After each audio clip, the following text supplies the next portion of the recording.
Selamat malam, Assalamualaikum warahmatullahi wabarakatuh. Perkenalkan, kami dari kelompok Internet of Things yang membahas tentang Smart Education. Berikut data dari kelompok tim kami, Let's Meet Our Team. Yang pertama, Hasna Nabila Zaida dengan NIM G231-190172. Kemudian ada Dimas Prasetyo dengan NIM G231-190163. Lalu Bagus Teja Kusuma dengan NIM G231-190166. Majid Wicaksono dengan NIM G231-190167. Dan kemudian saya sendiri Rizky Wijaya dengan NIM G231-190170. Berikut daftar isi dari Internet of Things tentang Smart Education yang akan kita bahas. Yang pertama, yang nomor 1 ada definisi IoT. Lalu nomor 2 sendiri ada IoT dalam pendidikan atau IoT dalam education yang akan kita bahas. Lalu yang ketiga ada Smart Education. Keempat ada cara kerja IoT. Yang kelima ada Smart Education sendiri. Yang keenam manfaat IoT. Kemudian nomor 7 ada aplikasi IoT yang meliputi tentang apa saja itu nanti. Yang ke-8 ada tantangan IoT, kendala-kendala apa aja yang ada di sana dalam mengembangkan IoT dalam pendidikan. Lalu yang ke-9 ada keuntungan IoT dan ke-10 kekurangan IoT. Mungkin untuk nomor 9 dan 10 nanti akan kita bahas dalam satu topik. Yang pertama kita akan masuk ke nomor 1, definisi IoT. Definisi IoT. IoT sendiri adalah sebuah sistem perangkat komputasi yang saling terkait, mesin mekanis dan digital, objek, hewan atau manusia yang dilengkapi dengan pengidentifikasi unik dan kemampuan untuk mentransfer data melalui jaringan tanpa memerlukan interaksi manusia ke manusia atau manusia ke komputer.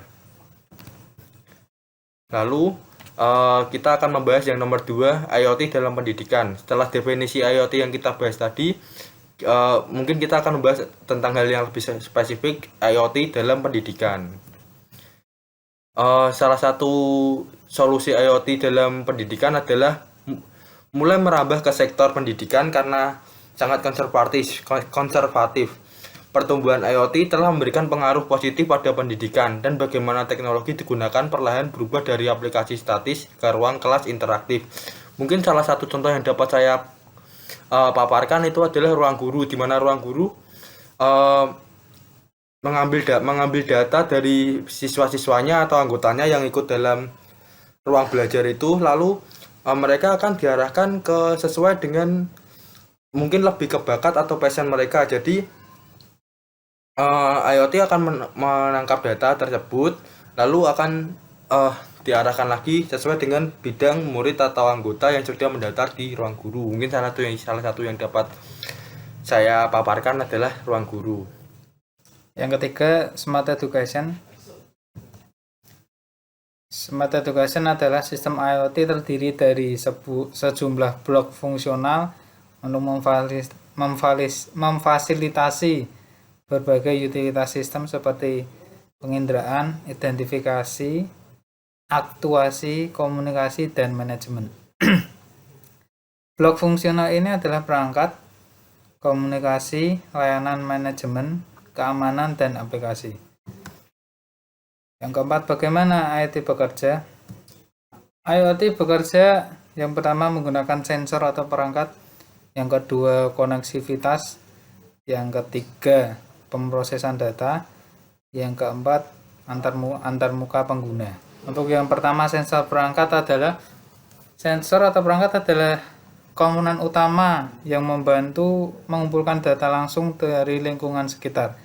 Semua data itu memiliki tingkat kerumitan sendiri dan itu bisa berupa sensor pemantauan suhu sederhana atau mungkin dalam bentuk umpan video.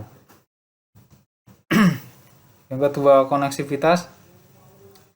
Koneksivitas sendiri semua data yang dikumpulkan dikirim ke infrastruktur cloud. Lalu sensor harus terhubung ke cloud menggunakan berbagai media komunikasi. Media komunikasi itu termasuk jaringan seluler atau satelit, Bluetooth, Wi-Fi, WAN, dan lain sebagainya. 3. Pemrosesan data. Setelah data dikumpulkan, data sampai ke cloud. Perangkat lunak melakukan pemrosesan pada data yang dikumpulkan. Proses ini hanya memeriksa suhu, membaca pada perangkat seperti AC atau pemanas, namun terkadang juga bisa sangat kompleks, seperti menggunakan objek, menggunakan visi komputer pada video. Yang terakhir, antarmuka pengguna.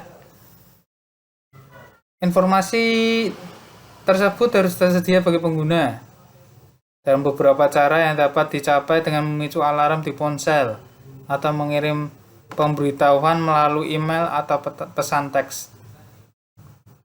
Pengguna terkadang mungkin memerlukan antarmuka secara aktif memeriksa sistem IoT mereka. Misalnya pengguna memasang kamera di rumahnya dan saat dia mengakses rekaman video dan semua feed dengan bantuan kamera. 5. Tujuan Smart Education. Smart Education adalah sebuah konsep yang memperkembang pembelajaran di era digital yang semakin mendapat perhatian. Ini memungkinkan teknologi terdepan ke dalam industri pendidikan semakin berkembang. Tujuannya adalah untuk mendorong pengalaman pembelajaran yang menarik untuk memenuhi beragam kebutuhan peserta didik melalui penggunaan teknologi informasi dan komunikasi yang inovatif. 6. Manfaat Internet of Things. Yang pertama, mendorong pengalaman belajar yang menarik dan asik. Yang kedua, menghemat waktu dan uang dalam pengembangannya. Yang ketiga, meningkatkan produktivitas para siswa, guru, serta karyawan. Yang keempat, mengintegrasikan dan mengadaptasi model pembelajaran yang lebih inovatif. Yang kelima, membuat keputusan yang lebih baik. Yang keenam, memantau proses pembelajaran yang bagus dan lebih baik. Yang keenam, menjaga keamanan pendidikan yang lebih baik dan serta aman dari segala mara bahaya. Selanjutnya yang ketujuh, aplikasi Internet of Things. Yang pertama contohnya ada termostat cerdas. Termostat cerdas ini adalah tambahan yang bagus untuk rumah pintar apapun karena mereka dapat mengontrol suhu di rumah Anda secara digital dan cerdas. Yang kedua adalah mobil terhubung. Contohnya ini sudah ada di Hyundai, contohnya Hyundai Motor Group.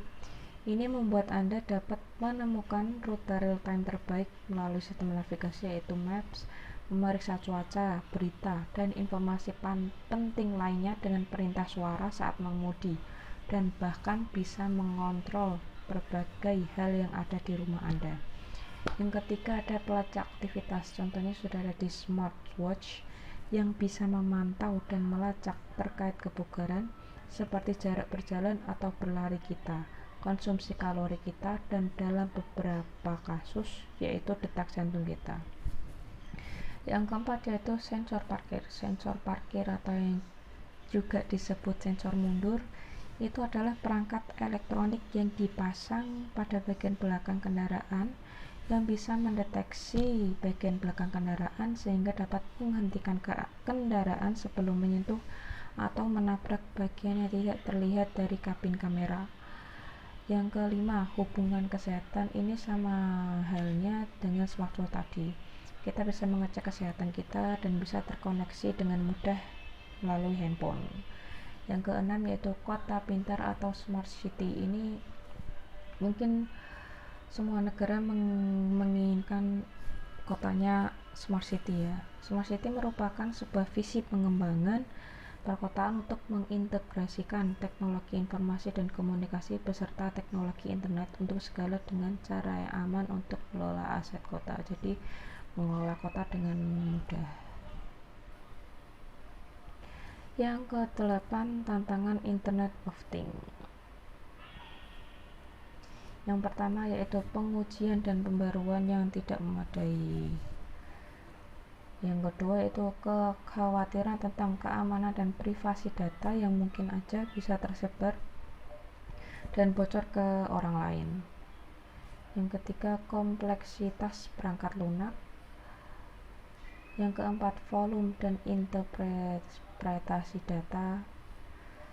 Yang kelima, integrasi dengan AI dan otomatisasi, apakah itu berfungsi dengan baik atau tidak.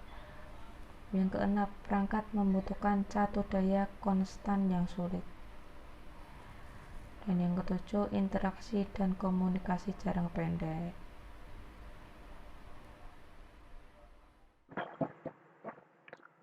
Untuk yang terakhir, kita membahas tentang keuntungan dan kekurangan IoT.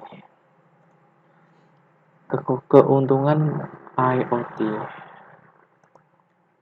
Keuntungan IoT yang pertama adalah kemampuan untuk mengakses informasi dari mana saja, kapan saja, di perangkat apapun.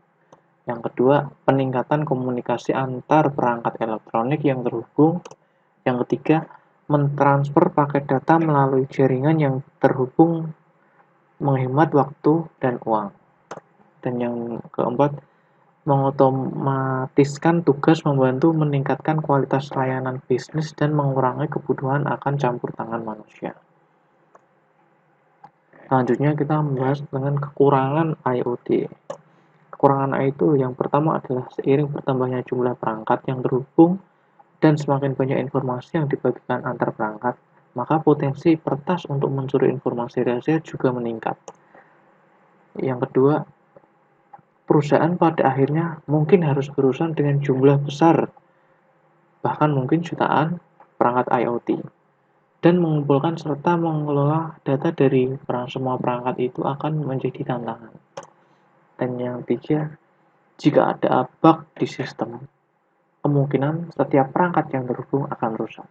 Yang keempat, karena tidak ada standar kompatibilitas internasional untuk IoT, sulit bagi perangkat dari produsen yang berbeda untuk berkomunikasi satu sama lain. Demikian presentasi yang dapat kami sampaikan. Wassalamualaikum warahmatullahi wabarakatuh.